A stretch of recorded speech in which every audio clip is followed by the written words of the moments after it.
Pak Jamin, kira-kira berapa lama sidang PK atau kontra memori jawaban dari JPU ini akan berlangsung?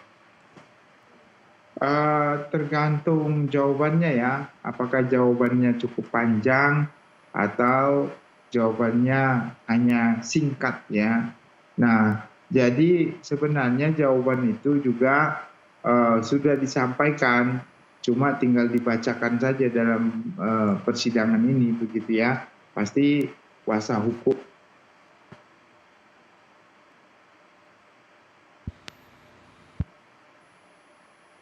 ke mereka dan dari jawaban itu intinya yang ingin disampaikan tentu adalah menyangkal keterangan-keterangan ataupun apa yang didalilkan oleh pemohon dalam permohonan PK-nya. Ya. Nah, kalau kita flashback ke belakang terkait dengan apa yang sudah dilakukan oleh Sakatata dan juga yang lain yang patokan pijakannya adalah ketidakprofesionalan penyidik dalam melakukan penyidikan, ini tentu mempunyai makna yang baik ya saya kira bagi terpidana yang 6 ini untuk bisa memperjuangkan haknya.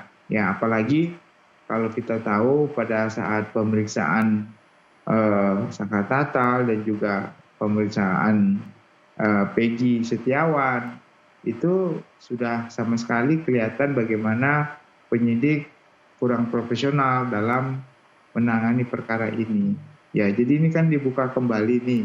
Satu, Peggy Setiawan sudah bukan merupakan terdakwa dan ketahui bahwasanya ada kelemahan ya dalam proses penyidikan dilakukan pada saat itu dan juga di dalam proses permohonan PK di Sakatata yang menyatakan kalau bahwasannya kejadian itu bukan pembunuhan tapi adalah suatu kecelakaan tunggal bermotor, maka kalau sampai nanti itu dapat dikabulkan permohonannya bahwasannya kejadian yang terjadi itu bukan pembunuhan tapi adalah kecelakaan lalu lintas tunggal, maka dapat dipastikan 6 dari para terpidana saat ini pasti dikabulkan.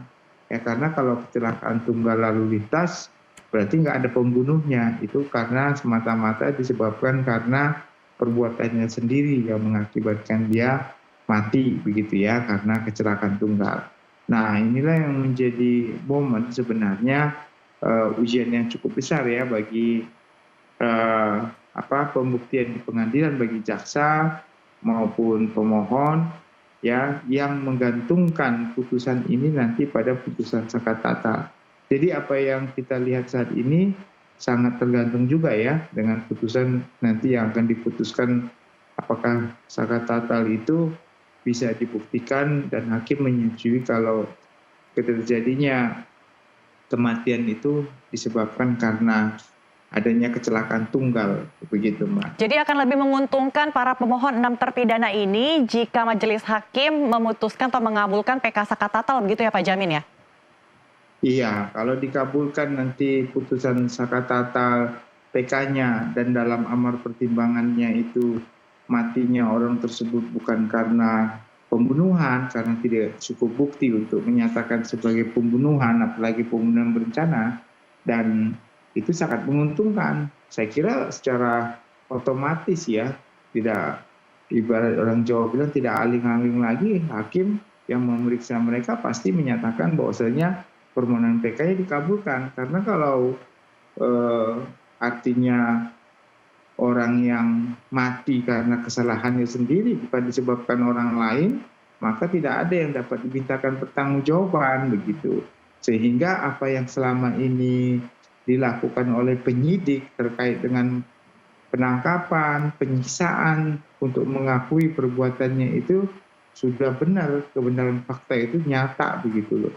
Nah, sehingga dengan demikian maka sudah layak sebenarnya 6 terpidana ini bebas begitu. Oke, seperti yang Anda sebutkan tadi Pak Jamin, para terpidana ini tidak didampingi kuasa hukum ataupun pengacara pada saat penyidikan. Nah, kalau saya boleh mengutip yang diungkapkan oleh ex Kabareskrim Susno Duaji, sebenarnya tidak perlu sidang PK harusnya langsung dibebaskan saja tanpa perlu menjalani sidang PK. Menurut Anda seperti apa, Pak Jamin?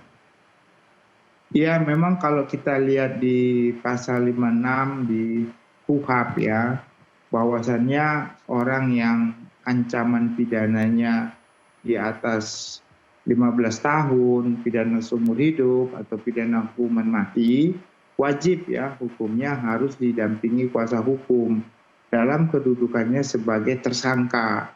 Nah, kalau eh, seorang tersangka yang ancaman pidananya di atas 15 tahun seumur hidup atau hukuman mati, atau orang yang tidak mampu menghadirkan kuasa hukum tapi sanksi pidana di atas 5 tahun, maka segala produk hukum ya yang didapat selama proses pemeriksaan terhadap dirinya, contohnya BAP ya, keterangan, itu dinyatakan batal demi hukum. Tetapi tetap saja batal demi hukumnya kan yang berwenang pengadilan ya, nggak bisa kita sebutkan siapapun. Baik,